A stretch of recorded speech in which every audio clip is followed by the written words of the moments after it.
ওকে। So আমি একটু খেয়ে নিয়েছিলাম, তো এই জন্য একটু ওয়েট বেশি দেখাচ্ছে। অ্যাপ্রক্সিমেটলি 67 হচ্ছে আমার, যদি আমি খালি পেটে ওয়েট করি।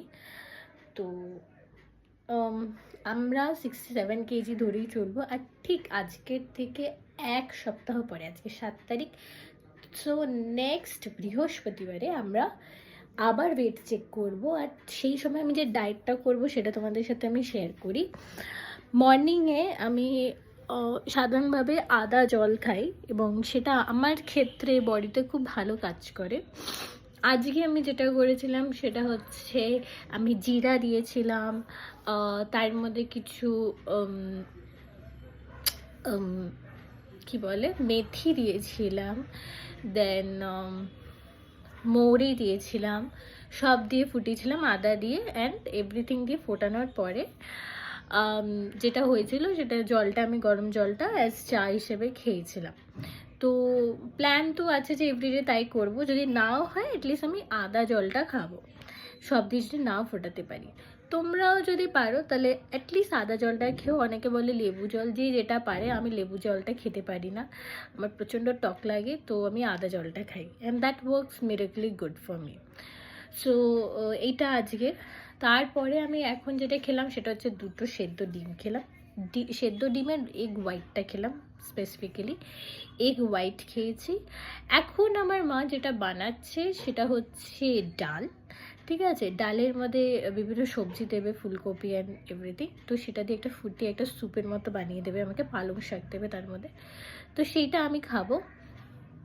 এইসব খাওয়ার পরে আমি বিকেলবেলা চিকেন বা দুপুরবেলা হচ্ছে চিকেন, মানে একটু তাওয়াতে সেঁকে নেওয়ার মতো বাটার দিয়ে, সেটা আমি খাবো। খুব ভালো খেতে হয়, এরকম সায়কা এরকম ভেবো না, খুব বাটার দিয়ে আমি ভাজি, তো একটু কম তেল দিয়ে ভাজা হয়, বাট খুব ভালো খেতে হয় চিকেনটা।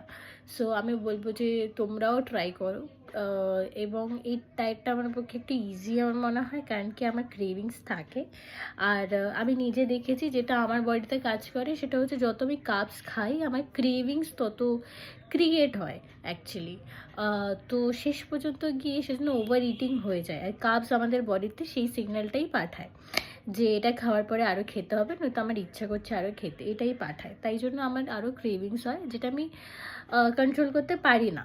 তাই জন্য আমি দেখলাম প্রোটিন ডায়েটটা করলে, কিটো ডায়েট বেসিক্যালি যেটা প্রোটিন ডায়েট, সেটা করলে কিন্তু আমার অতটা খিদে পায় না। ঠিক আছে, মানে আমার খাওয়ার পরিমাণটা খুব কমে যায়।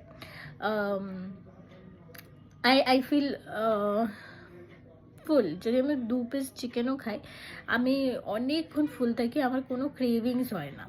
তো যাদের ক্রেভিংস হয়, যাদের মনে হয় যে বারবার খেতে ইচ্ছা করে, তাদের আমার মনে হয় কিটো ডায়েটটা সিলেক্ট করা উচিত, যেমন আমি সিলেক্ট করেছি। আর এটা করার পরে আজকে আমার যেটা প্ল্যান হচ্ছে, আমি জিমে যাব।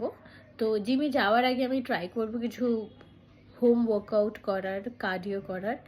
আর তারপরে আমি জিমে গিয়ে এই ১-১.৫ ঘন্টা মতো ওয়ার্কআউট করি। আমি স্পেশালি জিমে যেটা প্রেফার করি সেটা হচ্ছে স্ট্রেংথ ট্রেনিং। কারণ কি স্ট্রেংথ ট্রেনিংটা আমাদের সবার জন্য ভীষণ ইম্পর্ট্যান্ট। আর যারা মেয়েরা মনে করো যে স্ট্রেংথ ট্রেনিং করলে তাদের মাসল হয়ে যাবে, তারা বডি বিল্ডারের মতো দেখতে লাগবে, কালকেই আমি শুনছিলাম জিমে অ্যাকচুয়ালি একজন বলছিল যে না আমি স্ট্রেংথ ট্রেনিং করবো না, কারণ কি আমার বিল্ডার বডি চাহিদা। তো এটা খুবই ভুল কথা। স্ট্রেংথ ট্রেনিং করলে যেটা হয়, তোমাদের ক্যালোরিটা খুব তাড়াতাড়ি বার্ন হয়, যেহেতু ওখানে অনেক স্ট্রেংথ তোমাদের তুলতে হয়। তাই জন্য এটার জন্য আমাদের মানে ট্রেডমিলে 10 মিনিট দৌড়ানোর থেকে যদি তুমি 4 বার মানে ডেডলিফট করো, তাহলে অনেক বেশি তাড়াতাড়ি ক্যালোরিটা মানে বেরিয়ে যায়। আর স্ট্রেংথ ট্রেনিংয়ে কী হয়, মাসলগুলো বিল্ড হয় একটু, তাতে কী হয় তোমার বডিটা খুব টোন হয়। যেমন হচ্ছে উইদাউট স্ট্রেংথ ট্রেনিং যদি তুমি শুধু ডায়েট করে ওয়েট লুজ করো, তাহলে যেটা হবে সেটা হচ্ছে তোমার ওয়েট লুজ হয়ে যাবে, যাতে অনেক ওয়েট আছে তাদের ক্ষেত্রে বলছি, তাদের ওয়েট লুজ হবে প্লাস স্কিন ঝুলে যাবে। তো যদি তোমরা এটা না চাও তাহলে তোমাদের স্ট্রেংথ ট্রেনিংটা করতে হবে। স্ট্রেংথ ট্রেনিং করলে তোমাদের বডি মাসলসগুলোও সুন্দর থাকবে, স্কিনটাও ঠিকঠাক থাকবে, টাইটনেসটাও থাকবে। কারণ কি এভরিডে তোমার বডি নতুন কোলাজেন ক্রিয়েট করবে তোমার মাসল এবং স্কিনকে ঠিকঠাক করার জন্য। তো ওই জিনিসটাকে মানে করার জন্য, ইনটিউন করার জন্য, তোমার বডির যে ইলাস্টিসিটি চলে গেছে সেটাকে ইনটিউন করার জন্য একটু আমার মনে হয় মাসেল ট্রেনিংটা দরকার, স্ট্রেন্থ ট্রেনিংটা দরকার। তো সেটা আমি করি, এমনি আমি কার্ডিও করি, ট্রেডমিল, ক্রস ট্রেনার, সাইক্লিং এগুলো আমি করি। তার সঙ্গেও আমি স্ট্রেন্থ ট্রেনিংটায় আজকাল প্রচুর ফোকাস করছি।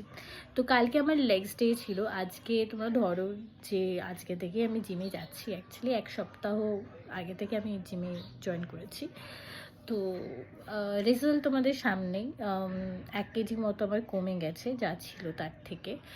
তো এবার আমার মনে হয় যে ডায়েট করে জিম করলে দেখা যাক পরের 1 সপ্তাহে ঠিক কী ওয়েট কমে। আমি খুব একটা যে ডায়েট মেনটেন করতে পারি তা নয়, ভুলভাল গিয়ে খেয়ে নিই, তাই জন্য আমার ঠিকঠাক হয় না। বাট স্ট্রেন্থ ট্রেনিং আমি করব।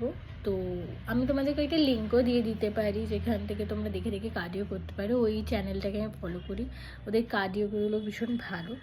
তো ওই কার্ডিওগুলো করেই আমার অনেকটা ওয়েট লুজ হয়েছিল। তো আমি এবারও তাই করব। আর প্লিজ গাইজ যারা আছো, মনে করো ওয়েট বাড়ছে তো কী হয়েছে, পরে তো লুজ করে দেবো। অনেক পরে না কী হয়, একটা এজের সাথে না বারবার তোমার বডি আর ওটাকে নিতে পারে না সবসময়, যে আগে চলো শিট করে দেবো, 1 সপ্তাহে 2 কেজি ডায়েট করে কমে দেবো, তোমার বডি না নিতে পারে না, মানে সেই স্ট্রেংথ তো অনেক সময় থাকে না।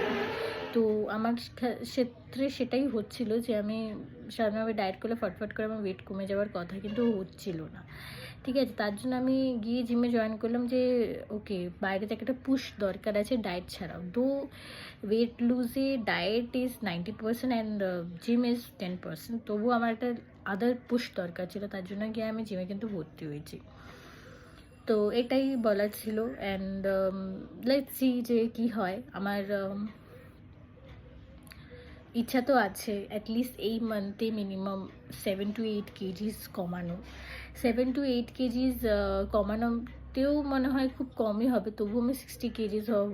তবু আমার এইম আছে যে মিনিমাম 3 মাসের মধ্যে আমাকে 52 কেজিসে আসতে হবে। তো এই এম নিয়ে আমি চলছি, দেখা যাক কত দূর হতে পারে, কারণ কি এটা পসিবল না। আমি না খুব খেতে পছন্দ করি and I have a sweet tooth, যার জন্য আমার কোনো ডায়েট কাজ করে না। সো এটা যদি তোমাদের প্রবলেম না হয় তাহলে তোমরা খুব ভালোভাবে ওয়েট রিডিউস করতে পারবে ফাস্ট। সো সিয়া।